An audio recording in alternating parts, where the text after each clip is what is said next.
excellence, quality, and resilience in its educational undertakings in these trying times is to safeguard and promote every Filipino's right to a quality, equitable, culturally based, and comprehensive basic education. The division of Bukidnon continued to stand out as strong and on track in the delivery of basic education services from the plains of Bukidnon to the hinterlands where our brothers and sisters, the Moro, the indigenous peoples, and the marginalized.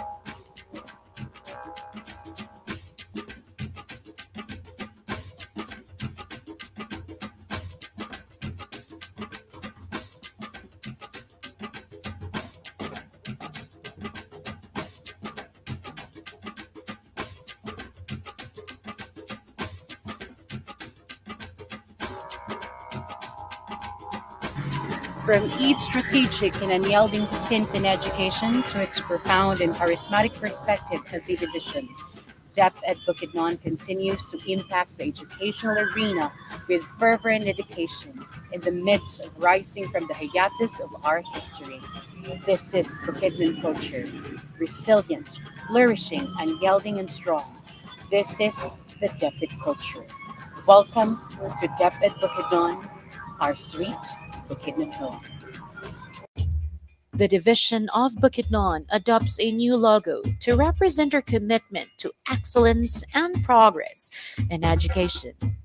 The logo incorporates several elements that reflects our vision for the future of education in the province of Bukidnon. Silhouette of Bukidnon's Mount Kitanglad. The silhouette of Mount Kitanglad, a prominent landmark in Bukidnon, represents the province as a whole. It symbolizes our commitment to providing high quality education that is rooted in the values and rich cultural heritage of Bukidnon, signifying our dedication to delivering education of the highest standard. The 20 alternating sun rays represents the unity and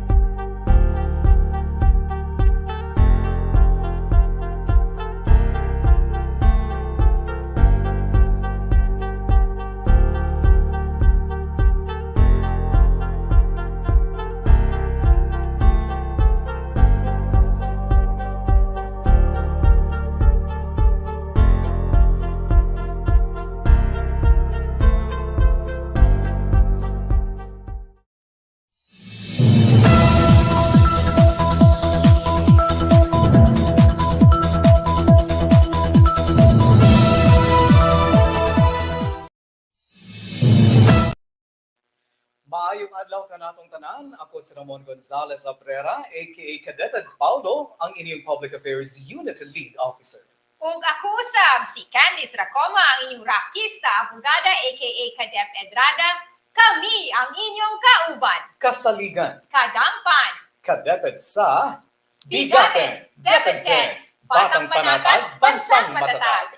Mga kadeped, Lunes na naman at syempre narito na naman kami ang tambalang Kadeped Paulo at Kadeped Rada upang pagsilbihan kayo sa mga kwento ng pakikibaka, pagtutulungan, sakripisyo, tagumpay at marami pang iba patungkol sa pagpapatupad ng dekalidad na edukasyon para sa lahat dito sa Kagawaran ng Edukasyon, Region 10 sa Amihan ng Mindanao. Tama ka dyan, Kadep Paulo, matapos ang pagbabahagi ng sangay ng lungsod Cagayan de Oro noong nakaraang Lunes, bibida naman ngayon ang pinakamalaking sangay ng Region 10. Today's episode will take us into the breathtaking panoramic vista of Bukidnon, known Sweet Bukidnon Home. We will surely witness how they strive to let every learner feel loved and feel like home. Tama ka dyan, Kadeped Rada. And do you know that DepEd Bukidnon has produced 2 outstanding teachers in 1 year yan, partner, ha? And not only that, they have likewise redesigned their logo to align it fully with DepEd's Matatag program.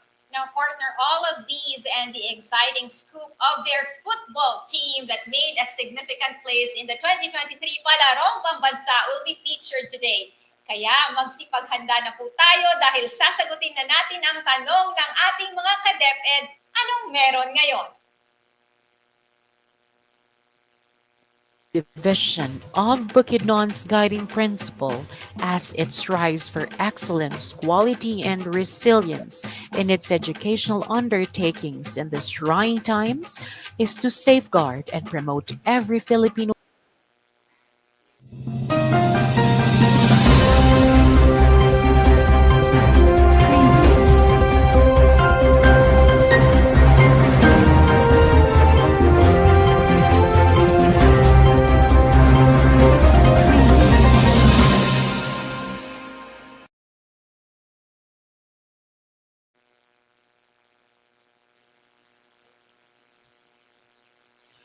Bukidnon, one of the biggest divisions in the region that continue to deliver quality and inclusive education as it transitions to the reshuffling of schools division superintendents and the challenge of rising from the hiatus of the pandemic. Ayan, here's Bundoks TV host Leo I. Tan III to tell us more about DepEd Bukidnon's profile and its new logo as DepEd Bukidnon continues to imbibe the guiding principles of excellence, quality, and resilience in delivering quality and inclusive education to every learner.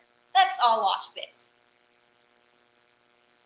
Of Bukidnon's guiding principle as it strives for excellence, quality, and resilience in its educational undertakings in these trying times is to safeguard and promote every Filipino's right to a quality, equitable, culturally based, and comprehensive basic education. The division of Bukidnon continued to stand out as strong and on track in the delivery of basic education services from the plains of Bukidnon to the hinterlands where our brothers and sisters, the Moro, the indigenous peoples, and the marginalized.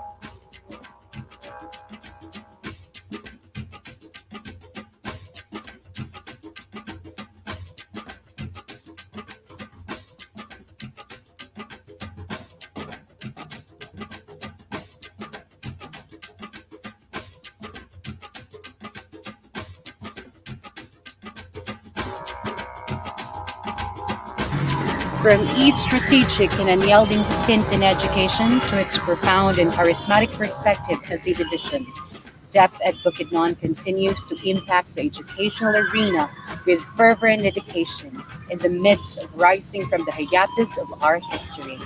This is Bukidnon culture, resilient, flourishing, unyielding, and strong. This is the DepEd culture. Welcome to DepEd Bukidnon, our sweet Bukidnon home. The division of Bukidnon adopts a new logo to represent our commitment to excellence and progress in education. The logo incorporates several elements that reflects our vision for the future of education in the province of Bukidnon. Silhouette of Bukidnon's Mount Kitanglad. The silhouette of Mount Kitanglad, a prominent landmark in Bukidnon, represents the province as a whole. It symbolizes our commitment to providing high-quality education that is rooted in the values and rich cultural heritage of Bukidnon, signifying our dedication to delivering education of the highest standard. The 20 alternating sun rays represents the unity and collective effort of our educational community in providing quality education to all learners across the division. These also symbolizes the 20 municipalities in the province of Bukidnon. Laurel wreath. The laurel wreath is a symbol of success and achievement, signifying our continuous pursuit of excellence in education. It represents the dedication and hard work of our administrators, teachers, students, parents, and stakeholders in achieving academic excellence and holistic development. People emblem working hand in hand. It signifies our shared responsibility in nurturing the potential of every learner and creating a supportive and inclusive learning environment. Connectivity is a symbol that reflects our division's commitment to embracing the advancements of the 21st century educational landscape. It represents our dedication to providing broader connectivity and access to information, technology, and resources, ensuring that our learners are equipped with the necessary skills for the future. Book and tablet. The book and tablet symbolize the integration of the traditional and digital learning methods, highlighting our adaptation to the fourth industrial revolution, or Fire 4.0. It represents our commitment to innovative teaching and learning approaches, equipping our students with the knowledge and skills needed to thrive in the modern world. Torch. The torch represents the light of education that we strive to provide to all Bukidnon learners. It symbolizes enlightenment, knowledge, and guidance, emphasizing our dedication to empowering our students with the transformative power of education. The text Kagawaran ng Edukasyon Sangay ng Bukidnon has been included in the logo to emphasize the Filipino language and its significance. This text is designed using the same font family as DepEd's Matatag banner program to maintain alignment with the Department of Education's branding initiatives.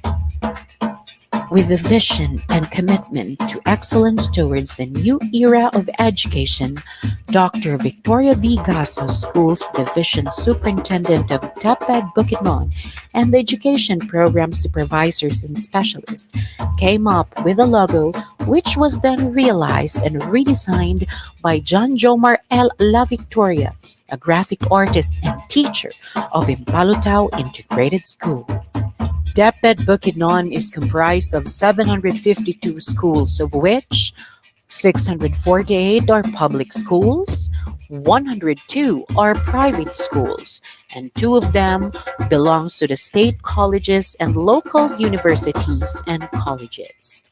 It can be noticed that on the number of schools, the curricular offerings with most number of representation is the elementary schools, which are 491, followed by the junior high school with senior high school schools, which is composed of 60 schools.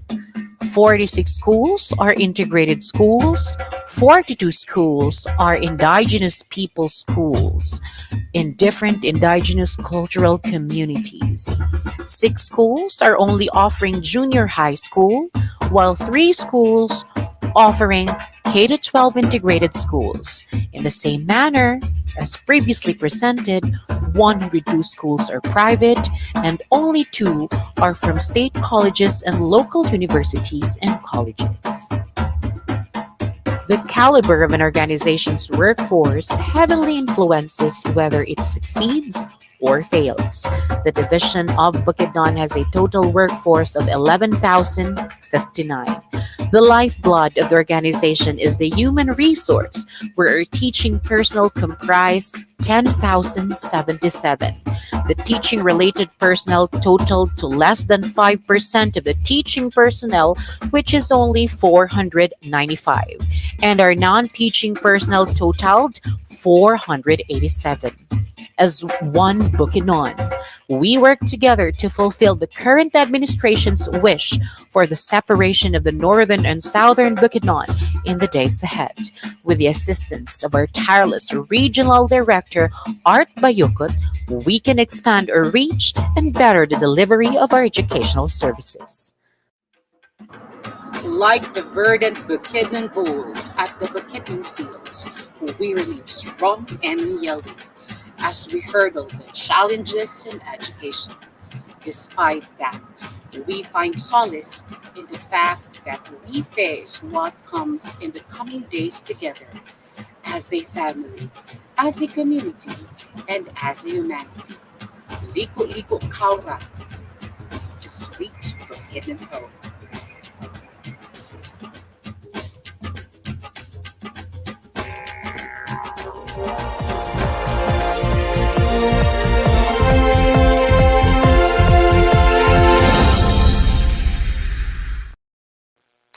Ayan. ko na lang. Alam mo, partner, nakita naman natin. Maganda ang pagkadesenyo ng kanilang logo, and it's good to know that it was a product of teamwork and a united vision, not only for DepEd Bukidnon, but also the entire DepEd community. Congratulations to DepEd Bukidnon, and thank you, Teacher Leo, for the update. Now, partner, moving forward, ika nga, Liko Kaura, or Visit Us Again Bukidnon, has also been known for being the pineapple capital of the Far East. And what we will feature next has something to do with it.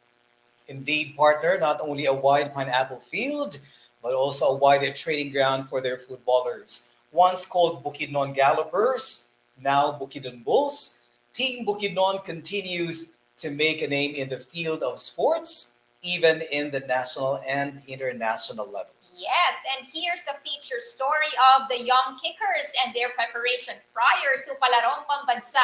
We'll also feature the story of the midfielder and his experience of having shoes worn out during the competition and being able to surpass it with the help of his teammate. That's right, partner. We'll also feature the challenging experience of their coach as they make their way to the finals. All these stories through the lens of Boondocks TV host May Angeli as she takes us around Camp Phillips Bukidnon and meet the Plantation Elementary school football team. Let's all watch this.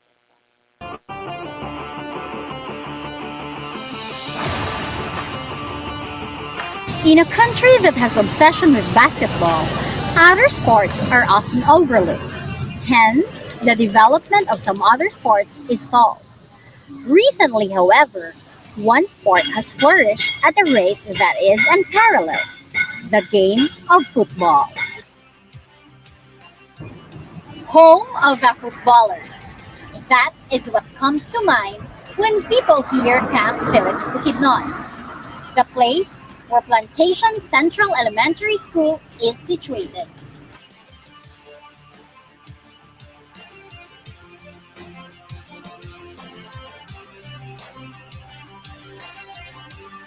Undeniably, it has produced a good number of football players who have excelled not just in the local, but as well as national football tournaments.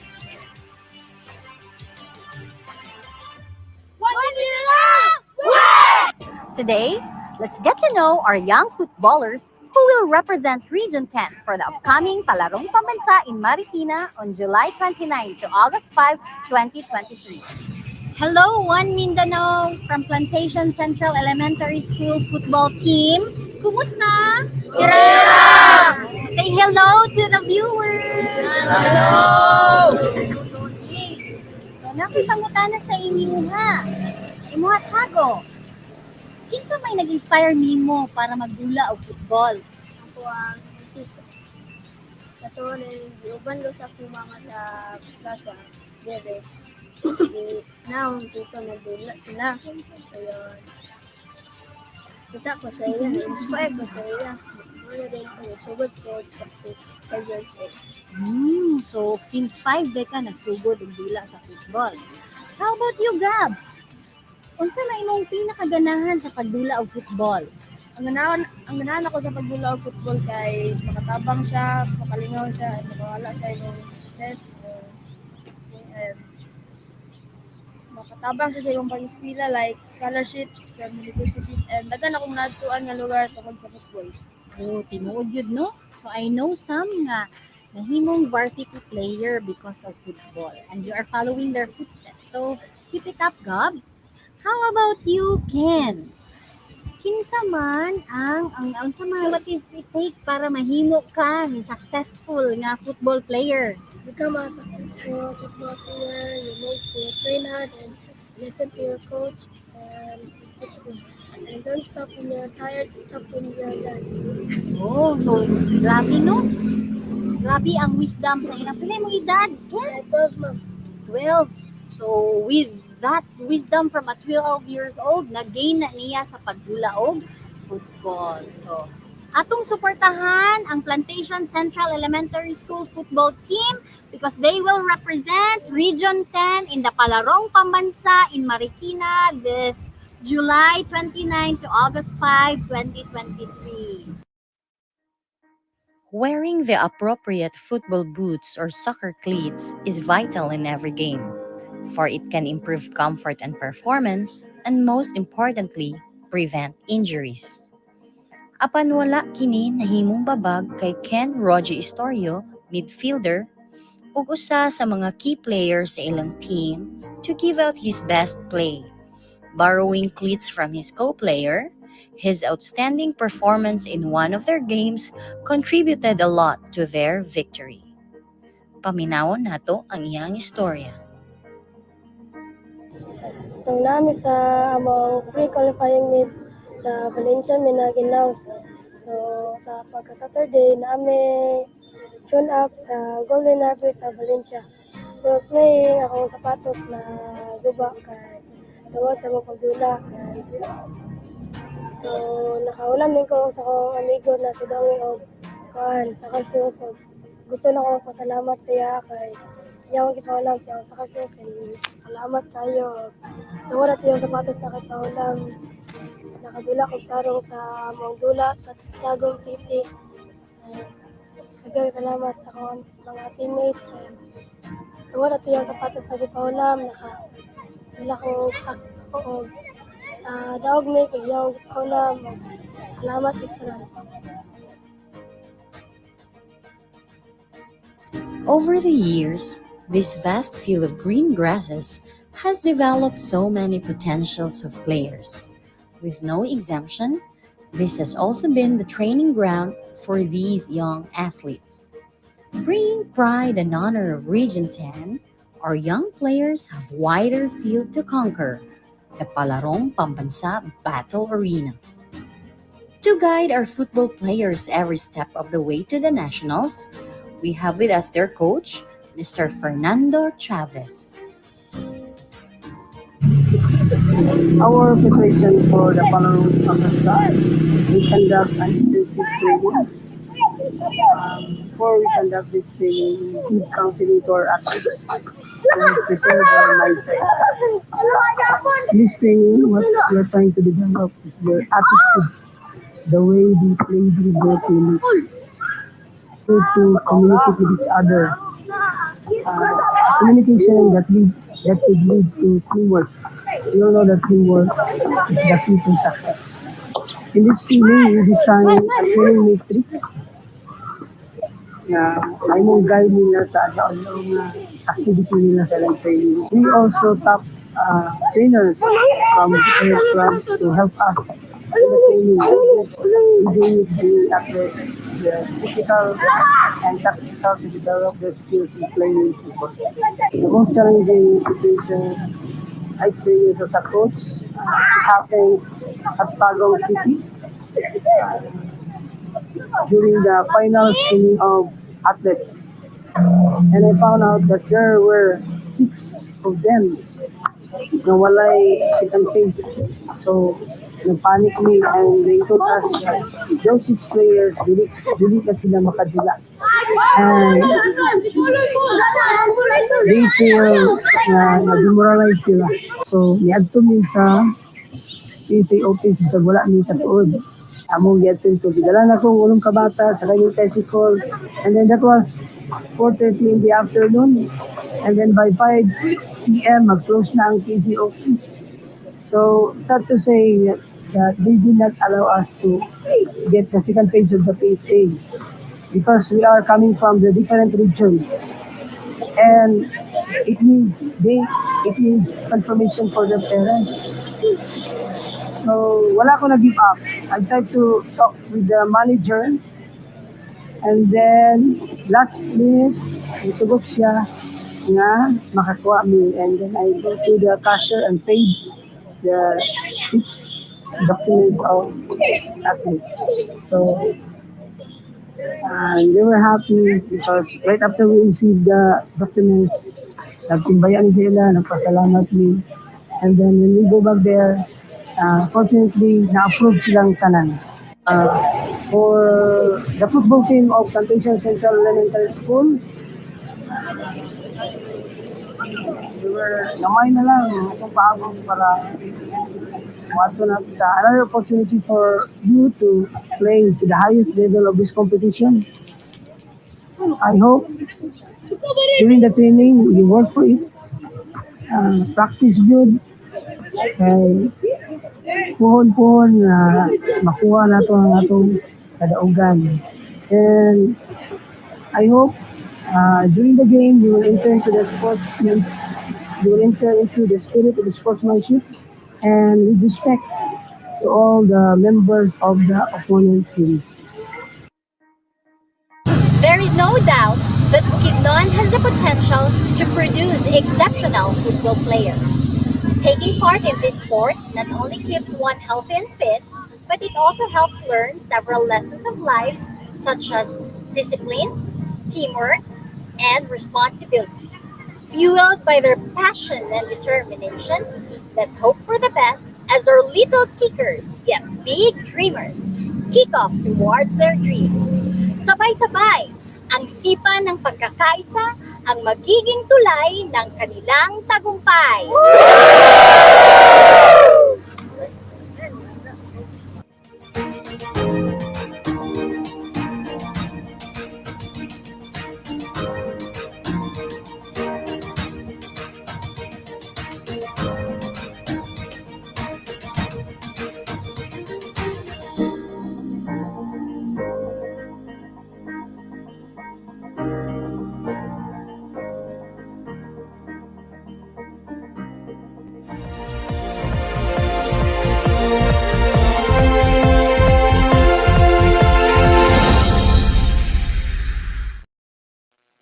Ayan, congratulations to the Bukidnon Bulls football team and thank you for bringing pride to Region 10. Napanood ko yung laro nila, partner.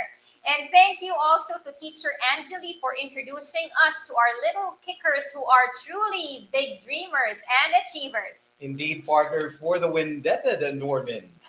Mula sa malawak na bukirin ng mga pinya, tutungo naman tayo sa isang pamayanan ng mga katutubo na pinaroroonan ng ating outstanding Metrobank IP teacher, partner. Now, here's a feature story of Bukidnon's pride as this IP teacher has made a positive change in the lives of our learners. He was awarded 10 months ago and continues to brave, thrive, and strive for the better future of every Filipino learner on the boondocks of Bukidnon. Here's teacher Rommel E. Mata as he takes us to the triumphant story of Sir Junmer Porta.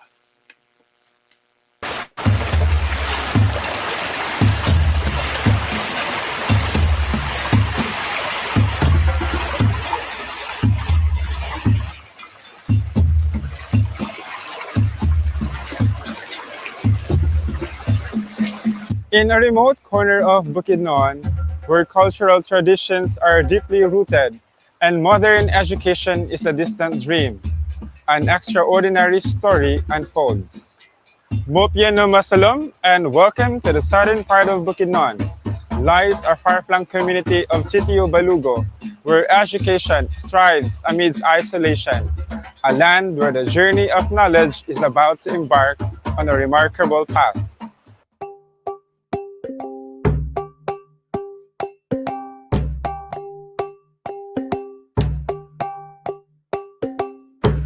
Maupiano Masulo Mungusulad. Ako po si Teacher Junmer Horta, isang last mile school teacher sa Copen ng Tubalogo at nagtuturo po ako for 12 years.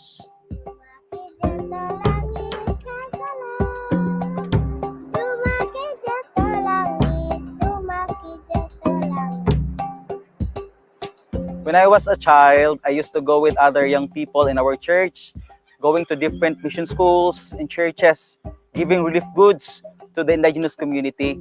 We cross rivers, we climb mountains, just to be in that marginalized community. Doon po nakita ko yung kahalagahan ng isang guro.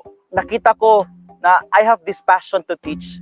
Kaya po nagpursue ako na maging guro para makatulong sa mga kabataan, lalong-lalo na sa mga indigenous community na sila yung nangangailangan ng pag-aruga ng isang guro.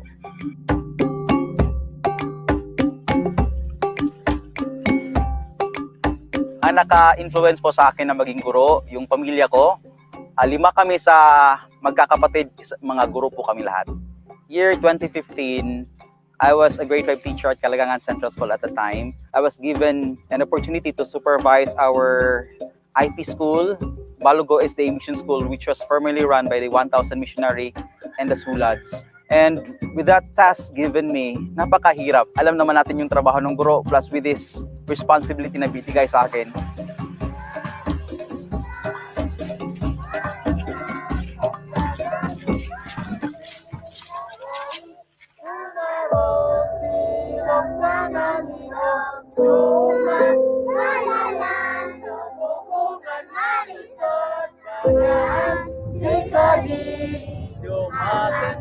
Handling an IP school was not easy.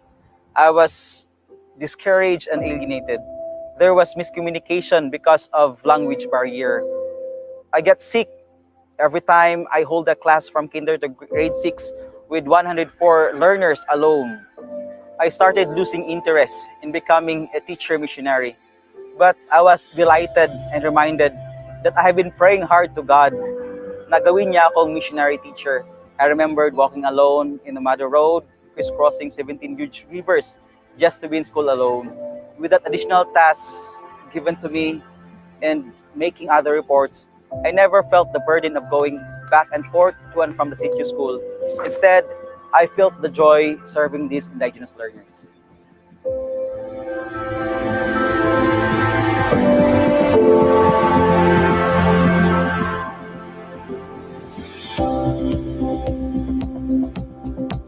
It is the desire of Sitio Balugo community to have a school of their own.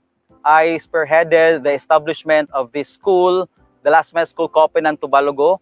Partner ko po ang mga tribal leaders, community members, yung mga parents, DepEd personnel, barangay at municipal LGU at kalahisid sa pagpapatupad at pagpapatayo ng isang pamparalan para sa mga Last Mile School learners. After I decided to stay in Copenhagen to Balugo, I have seen that most of my learners are not coming to school regularly, though they have their school of their own.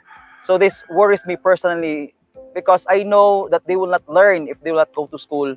So I took home visitation and asked their parents what's the cause why pupils are not coming to school regularly. And I have known ang rason na hindi sila pumapasok is wala silang pagkain. Kaya yung iba humahanap ng pagkain dun sa mga bukid, so they cannot go to school. Some learners also were left in their house because their parents are looking for food for the family. So ang ginawa ko, gumawa kami ng feeding program. We tapped different organizations. We were able to address the hunger problem of the school, of the community through our program Balugo Pagkaon Sakto, wherein we were able to feed all our learners here in Copenhagen to Balugo. At doon tumugon ang Hapag-asa Foundation, ang Municipal Mayor's Office Rice Allowance Program, yung Municipal DA, and other stakeholders na tumulong para magkaroon kami ng regular feeding program dito sa komunidad. And for 6 years na naging siyang sustainable at dahil sa tulong ng programang ito, yung mga kabataan namin ay hindi na nag-a-absent at wala na po kaming drop out because of that program.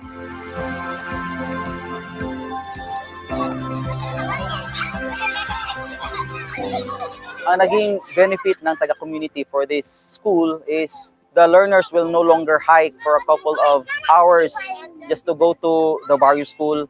Second is yung seguridad ng mga kabataan in crossing the rivers. No, napaka-delikado ng eksperyensya nila, especially during flood. Tapos, ang aming mga kabataan dito, yung may mga edad na, they were able to come and join the class. No, kahit yung iba, they got married already, they come here kasi yung paaralan is andito na po sa kanilang komunidad.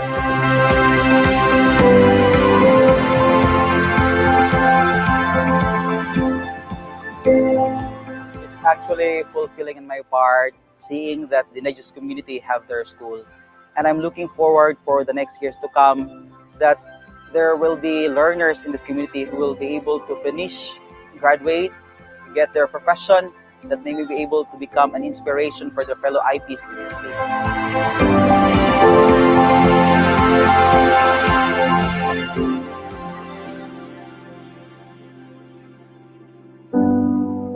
called by God to be a light and source of hope to our fellow men.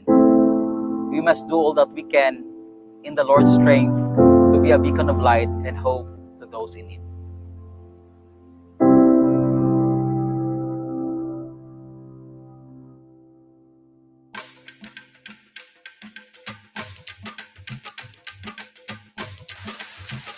Against all odds, this dedicated educator ventured into uncharted territory, embracing the challenge of bridging cultural gaps and opening doors to a brighter future.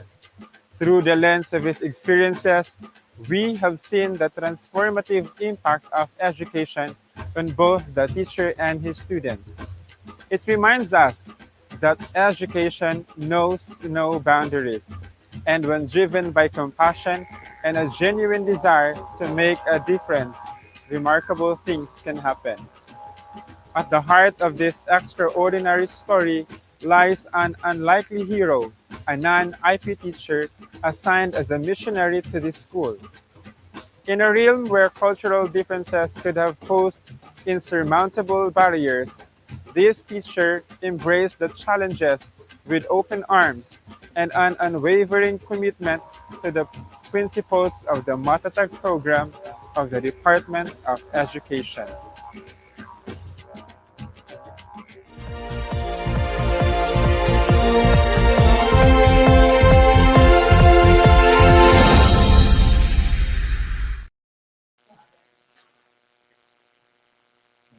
Ayan, maraming salamat Metro Bank at napili ninyong parangalan si Sir June Mirth. Dahil kahanga-hanga nga naman ang galing ng ating outstanding IP teacher. Salamat din Sir Romel sa inyong napakagandang pagbabahagi ng kwento ni Sir June Mirth na punong-puno ng inspirasyon para sa ating lahat.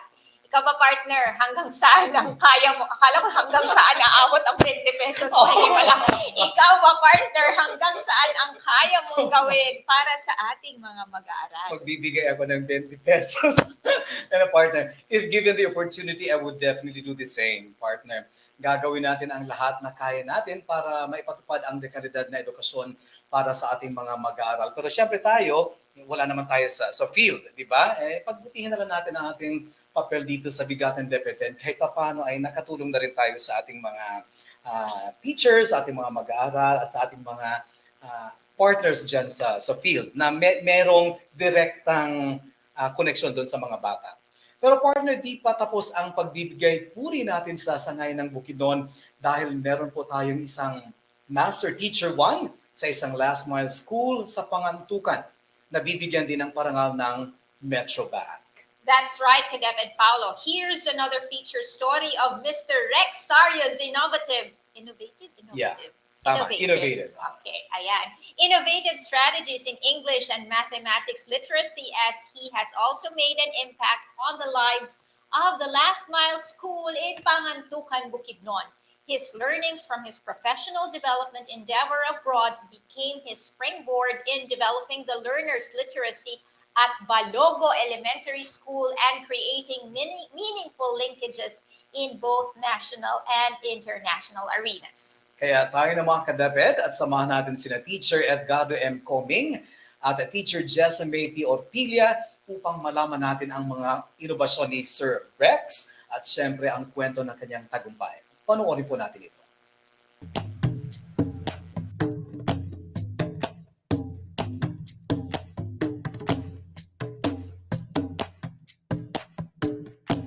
In the heartland of the southern part of Bukidnon, rested amid lush green mountains and serene landscapes, lies a beacon of hope and resilience. A place where education defies the odds and transforms lives. Welcome to Balogo Elementary School. A testament to the power of perseverance and the unwavering belief in the potential of every child. Through the school's effective literacy and numeracy programs, learners are given the opportunity to discover the power of words and numbers, a world of possibilities that opens up before them. With each page turned and every problem solved, it takes a step closer to realizing their dreams, fueled by the knowledge and confidence gained within these humble walls.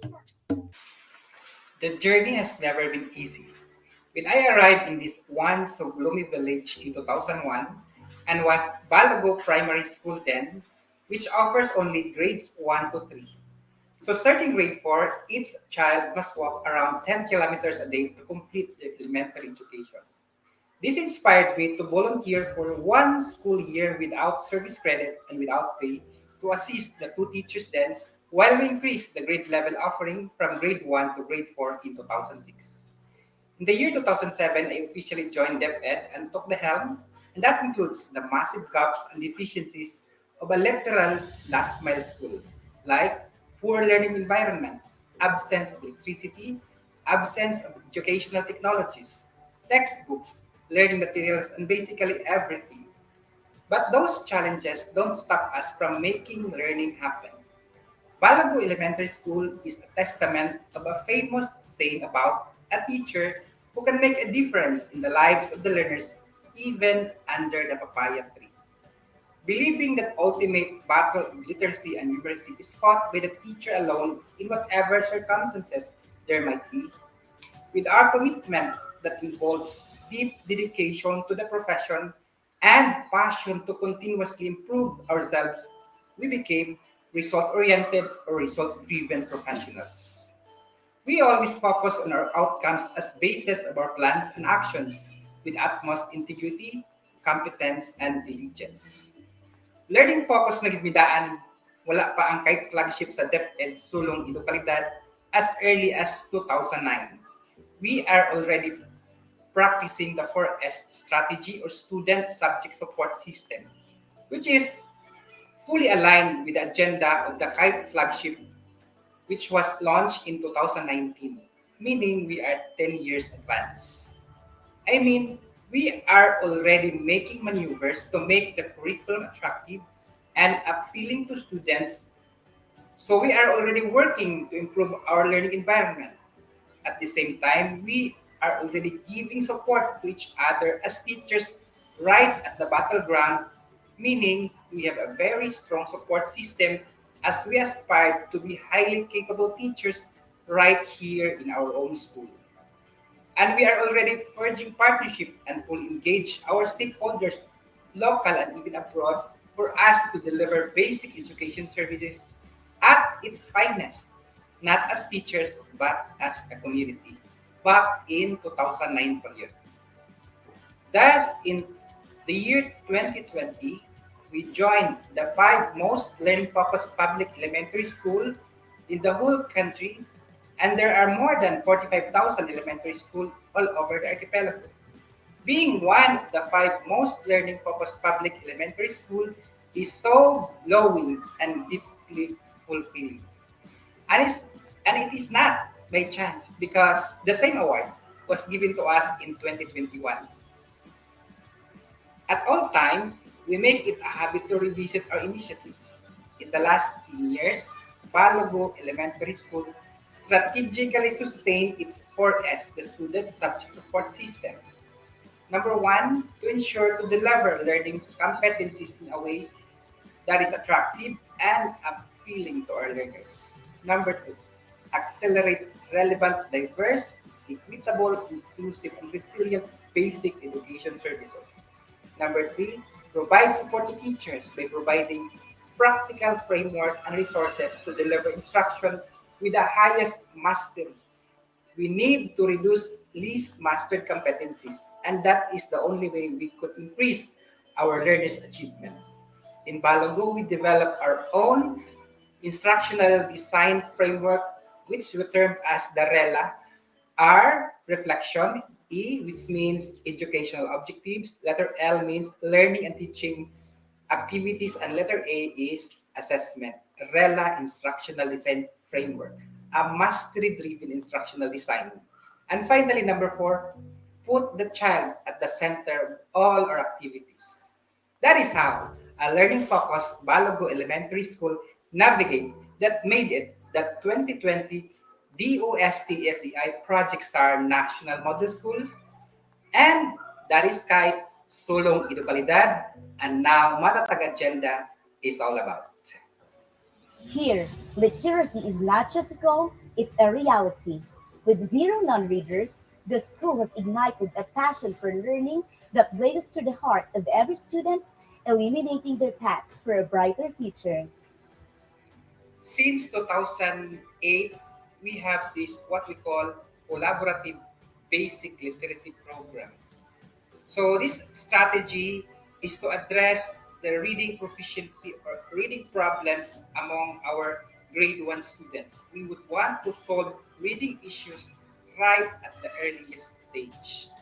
So as we implement this initiative, we closely, collaboratively monitor the grade 1 students during the first quarter. And at the end of the first quarter, we came up with a collaborative assessment and isolate those students or pupils we identified as struggling grade 1 readers. So this could be the potential non-readers at the end of the school year.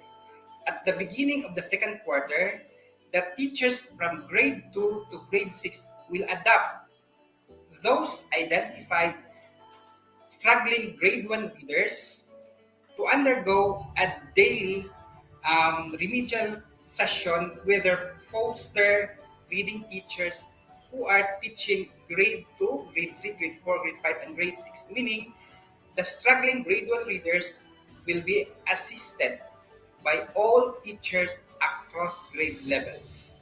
So that is our insurance that all grade 2 to grade 6 are already proficient readers. So that's how effective our collaborative reading instruction in the last 10 years that resulted to zero non-reader populations from grade 1 to grade 6 since 2014.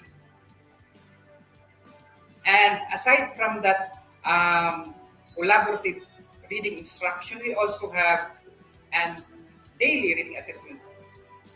So as we implement the collaborative reading instruction, which is a school-wide approach, we also undertake the daily reading assessment in every grade level and chart the result every day.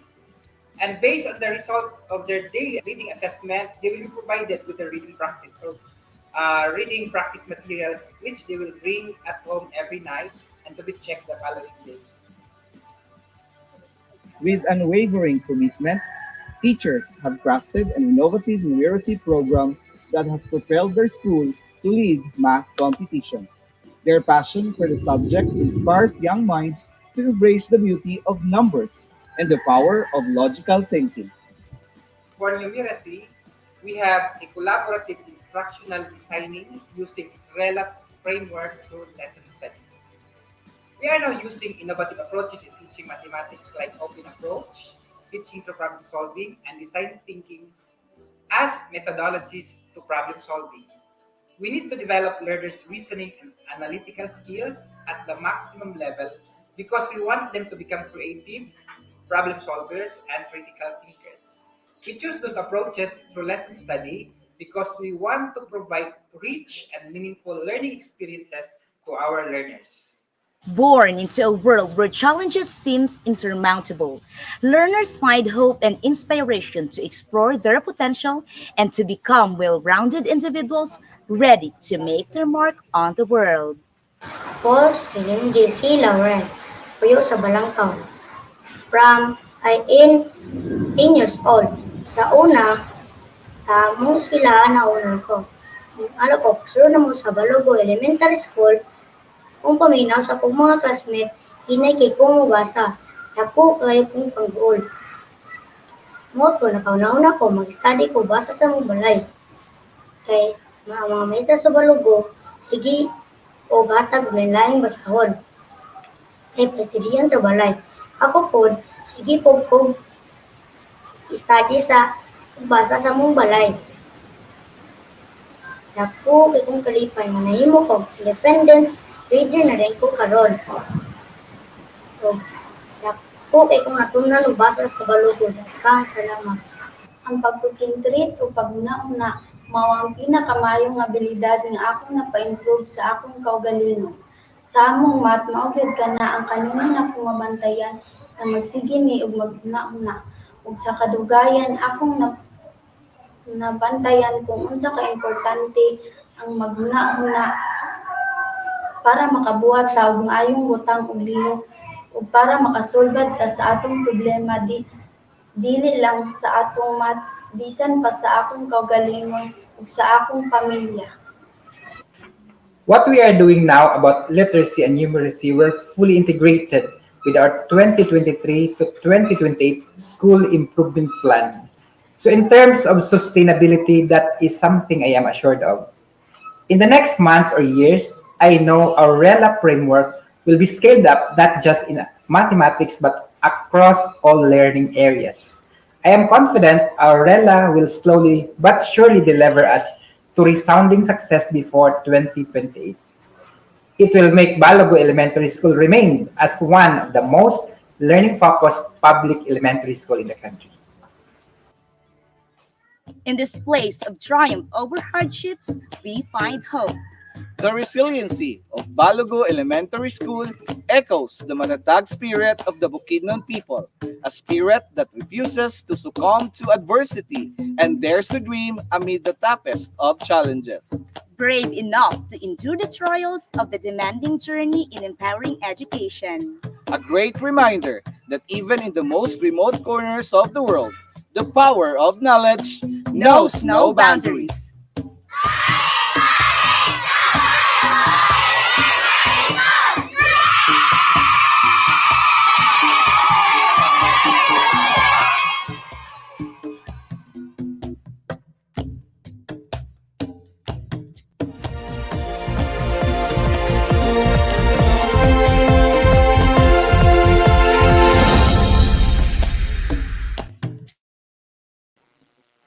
Ayan. Alam mo, partner, kakaiba rin talaga ang sangay ng Bukidnon. Hindi lang isa, kundi dalawang namumukod tangi at kahangahangang guro ang nagpamalas ng kanilang kakayahan, pagmamahal at tunay na serbisyo sa bawat Pilipinong mag-aaral. Muli po ang aming pagbati at sa pagsaludo sa inyo, Sir Rex at Sir Junworth, at ng buong kagawaran ng edukasyon ay saludo rin po sa inyo.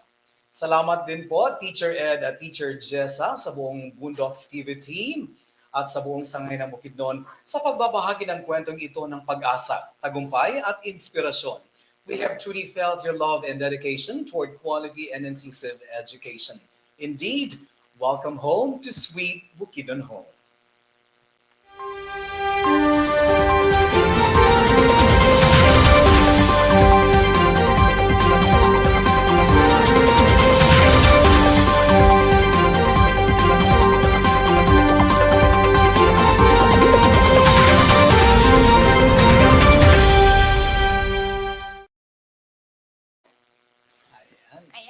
Partner. Yes, partner. Nasa bahagi na tayo ng ating programa na mag-shoutout tayo sa ating napakaraming mga viewers, partner. Ayan, partner. Sino yan? Glossy Lynn Soromon. Ayan. Good afternoon everyone watching from Pangantukan South District. Naku, bibigyan natin siya ng preview, partner. Yes, partner. At shout out din, good afternoon sa aking mga kapamilya dyan sa legal unit at kapamilya ko din sa Education Support Services Division sa ESSD. Special shout out kay Engineer JB. Tawag ka ni Ate Susie, wala pa daw ka nagbayad.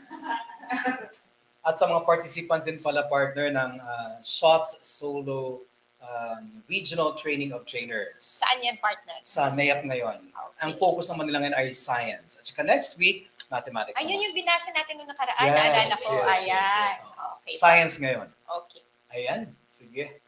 Eto, partner, para sa ating mga regional issuances, we have regional number 493 on the professional development training for DepEd 10 regional and division engineers and architect. This is going to be October 1 to 13. Specific venue, or 11, I think that's 11, October 11 to 13. Yeah, specific venue to be announced through a separate issuance.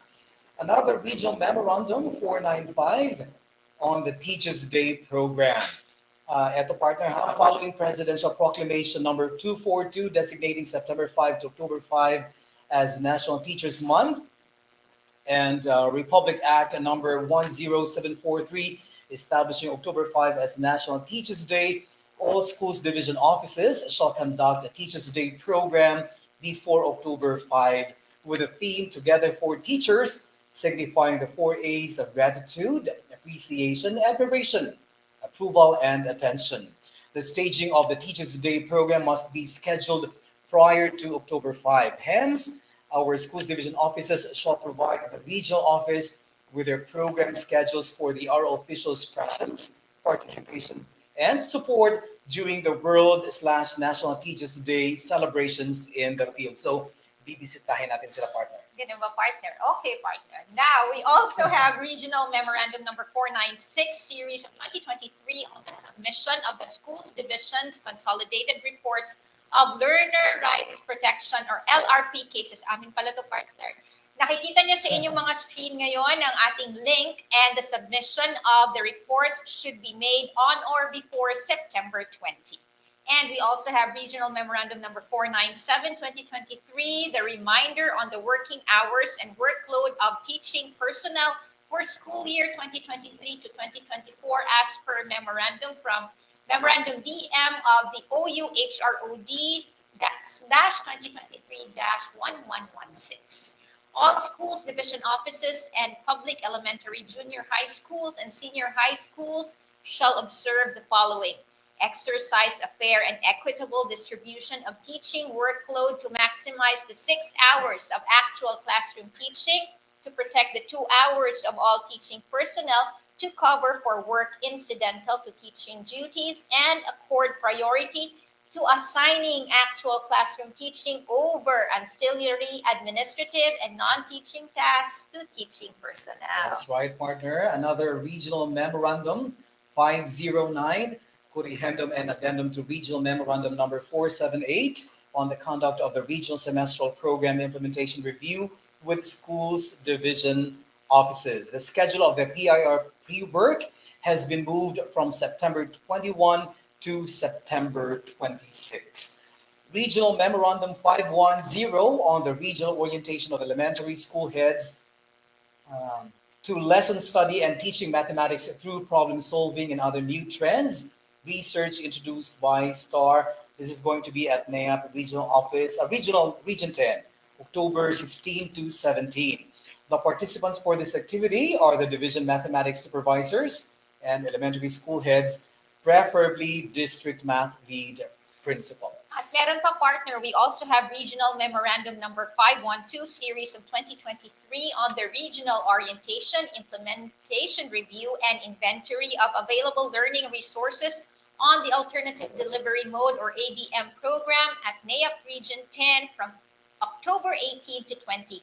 Now, the participants for this activity are the division ADM coordinators and secondary school heads implementing the Open High School program. And we also have Regional Memorandum number 513, Series of 2023 on the paper presentation and journal publication of approved research studies in the alternative learning system for calendar year 2023. Now, please submit the full paper to the regional office through Sir Butch Mahinay on or before October 15 for the subsequent assessment of the journal's advisory and editorial board.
Mga ka-DepEd, nagdaan na naman po ang mahigit isang oras ng ating pagbabalita at pagbabahagi patungkol sa ating mga programa, proyekto at gawain dito sa Kagawaran ng Edukasyon sa Amihan ng Mindanao.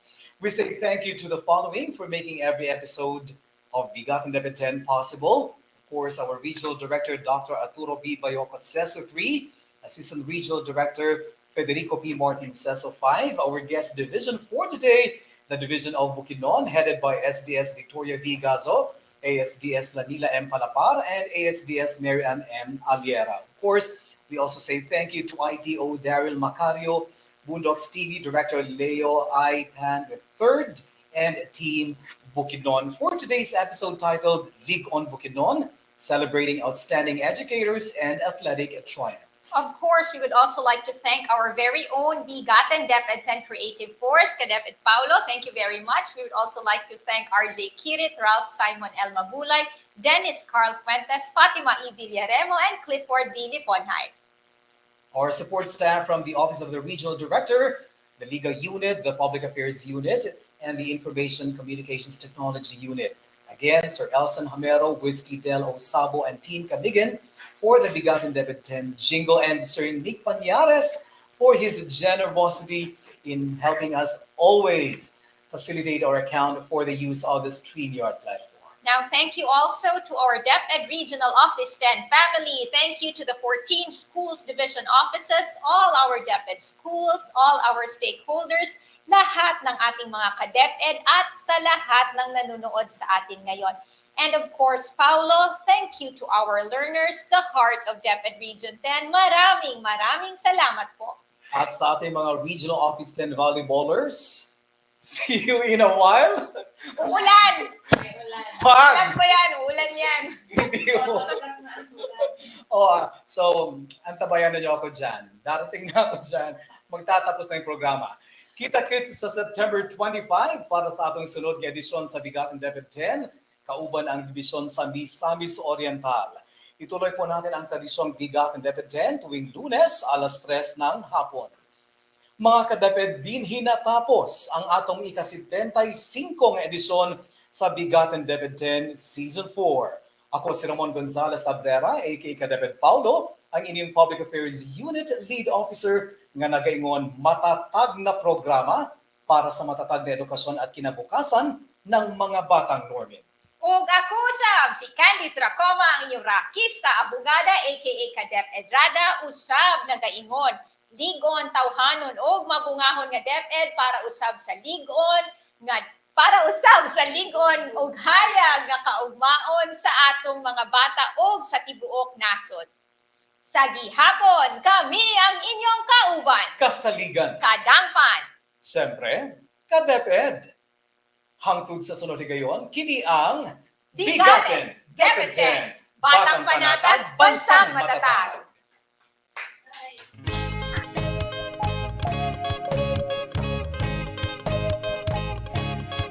Amihan ng Mindanao, pagkahit sa ibabaw. BigaTEN DepEd, pagpadaan sa edukasyon mga maangkon. BigaTEN DepEd, DepEd Northern Mindanao, for the learners then and now. We're always here to serve you no matter how. Pangarap natin abutin, pagsisikapan nating kamtin, kalidad na edukasyon para sa bata, para sa bansa. Kauban, kasaligan, kadangpan, ka-DepEd. Kauban, kasaligan, kadangpan, ka-DepEd. Amihan ng Mindanao, DepEd Northern Mindanao. Ambihan ng Mindanao, pagkahiusan ng paibabaw. BigaTEN DepEd, pagpadayon sa edukasyon, mao'y tumong nga maangkon. BigaTEN DepEd, DepEd Northern Mindanao, for the learners then and now. We're always here to serve you no matter how. Pangarap natin abutin, Pagsisikapan nating kamtin kalidad na edukasyon para sa bata, para sa bansa. DepEd Northern Mindanao, ambihan ng Mindanao. BigaTEN DepEd 10, BigaTEN DepEd.